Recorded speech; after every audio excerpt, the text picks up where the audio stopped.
Hello, my friends. Today, the situation on the front line continues to sharply deteriorate. Let's start with the Pokrovsk direction. Here, the Russians managed to break through near the highway and even establish a foothold. This means they've already accomplished their main objective in this area and will now focus on expanding their control to and so-called Myrnograd and Novoekonomichne. The situation here is catastrophic. This marks their first major step toward destabilizing the eastern flank. Moreover, after capturing Kotlin, the Russians quickly advanced across the fields, moving closer to Pokrovsk. They also took control of Novovasilievka.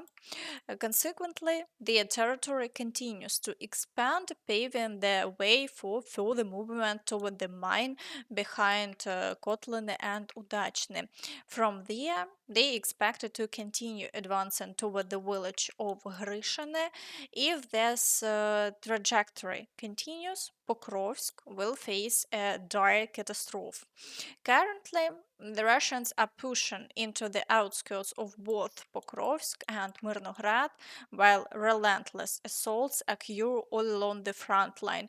Over 80 attacks are being carried out daily. It's clear that Putin is in a hurry, throwing all available resources into breakthrough. Unfortunately, they are gradually making progress. In the Kurakhove direction, the Russians are maintaining their high level of activity. Assaults are ongoing in Novoandriivka, Andriivka, Dachne, Ulakli, and Constantinople. Their aim appears to be a full encirclement of our forces. However, for now, they are unable to achieve this due to three villages they cannot easily capture. Heavy fighting continues in these areas. As of now, there have been no changes to the front line in the past 24 hours. In the Velikonovosilka direction, the Russians are continuing the assaults on the town from two sides. However, the Ukrainian forces are still holding the line and no orders to retreat have been given, while some reports suggest that Ukrainian forces have withdrawn. These claims mainly come from pro-Russian sources. For now, we await further developments. According to reports from Ukrainian troops on the ground, this situation is described as follows. The Russians are already fortifying near the hospital and on the first streets beyond the Vremevsky bridge. Additionally, in the north, they managed to occupy the vocational school building. The situation is gradually becoming critical. In the Zaporizhia direction, the Russians are attempting to break through toward Novoandriivka, but are making no progress. All the assaults are being repelled by the Ukrainian forces, and the front line remains unchanged. In the Kherson direction, Russian forces continue their daily attacks without changing their strategy.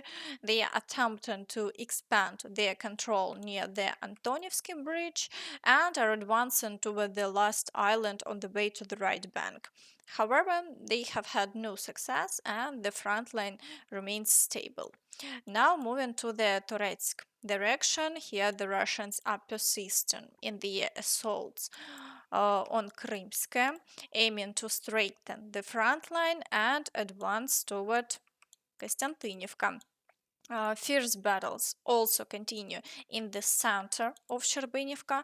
So far, they have achieved no new successes and the front line remains unchanged, though the situation remains tense. In the Chasiv Yar direction, Russian forces are storming the city, and according to the latest reports from Ukrainian soldiers, the Russians have made some new gains. It appears that changes on the map in this area may soon favor the Russians. They are also advancing across the fields toward Bilahora, but here they have made no progress and the front line remains unchanged for the past day. In the Siversk direction, battles continue for Verkhnyokaminsk, where the Russian forces attempted a breakthrough from Ivano-Darivka.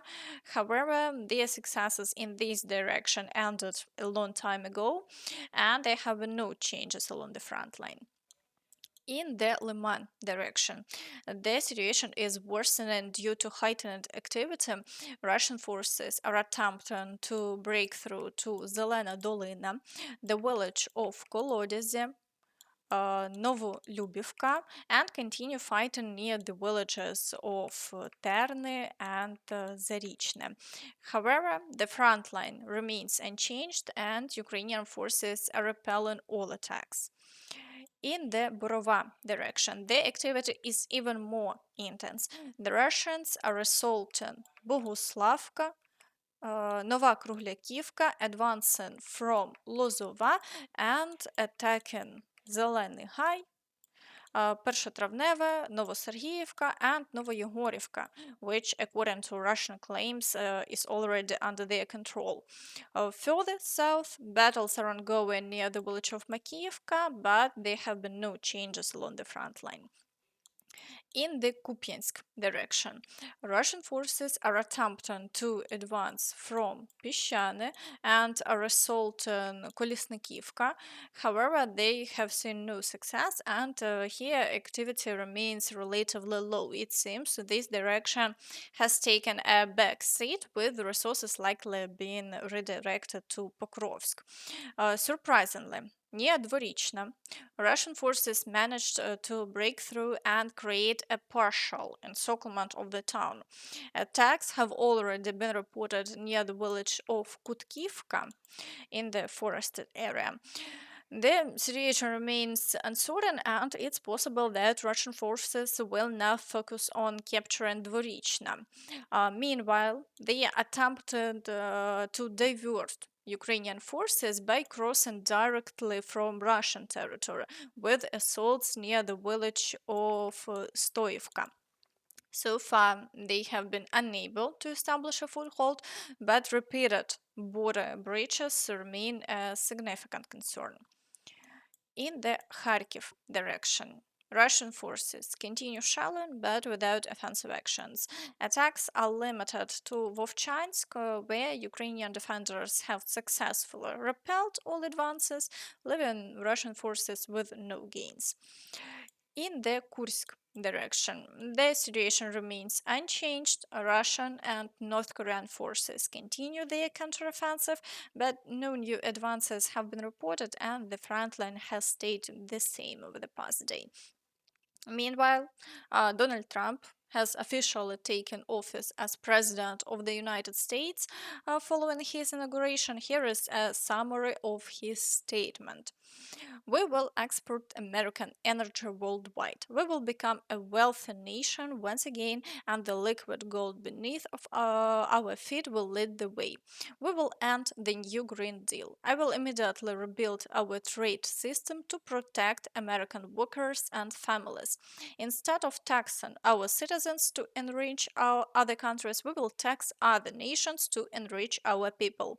I will sign an order to immediately end all government censorship and restore freedom of speech in America. Under the executive orders I'm signing today, we will also designate drug cartels as foreign terrorist organizations.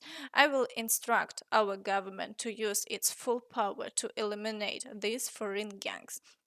Our armed forces will now focus solely on their primary goal, achieving victory over America's enemies, said Trump. However, since Zelensky wasn't invited to the inauguration, he congratulated Trump via Twitter. The inauguration of the new president of the United States, Donald Trump. He is a man of strength. I wish President Trump and all of America success. Ukrainians are ready to work together with Americans to achieve peace, a true peace. This is a chance that must be seized.